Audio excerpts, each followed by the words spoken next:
She was blind and they all laughed at her. But when a life was in danger, only she jumped in.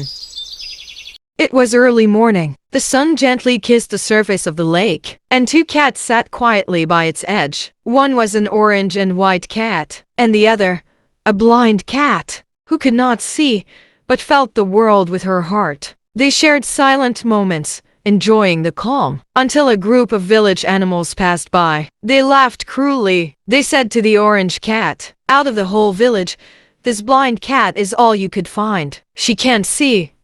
She can't do anything. She walks only with help from others." But the orange cat said nothing. She just quietly walked over to her friend, and as she got closer, she saw her, sitting still, tears rolling down her face. The blind cat whispered, "They're right. You should have chosen a better friend. Someone who can see. Someone special." The orange cat gently replied, "Who says you're not special? You are. Don't listen to them.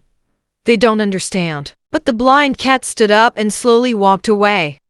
She sat alone outside her home, heart heavy with sadness. Suddenly, there was noise, the sound of hurried footsteps, panicked voices. Startled, she stood and asked, "What's happening? Why is everyone running?" Just then, a duck rushed by, and she called out to her, "Please, tell me what's going on." The duck replied, "Puppy has fallen into the village well. Everyone's going there." Without thinking, the blind cat stood tall and began running, as fast as she could.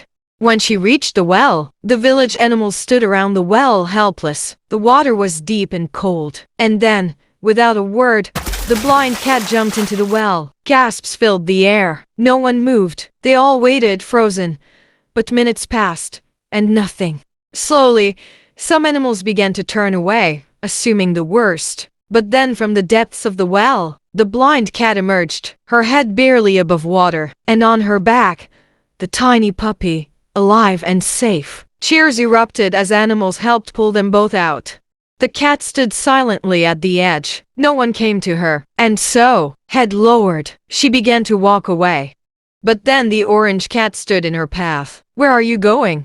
she asked. The blind cat said softly, "Maybe I really don't belong here." The orange cat looked at her, eyes full of love and fire. "No," she said, "they don't deserve you." She turned to the village animals and shouted, "You all made fun of her. When the puppy fell, you screamed, but none of you moved. This blind cat, the one you mocked." She jumped in without a second thought. She didn't need eyes to see what mattered. She felt the pain. She acted, while you all stood like statues. Silence fell. Then, one by one, the animals stepped forward, heads bowed. They said sorry. They said thank you, and they promised never to mock her again. Later that day, the two cats sat again by the lake. The wind gentle, the sky calm. The orange cat smiled and said, "See, I told you, you are special."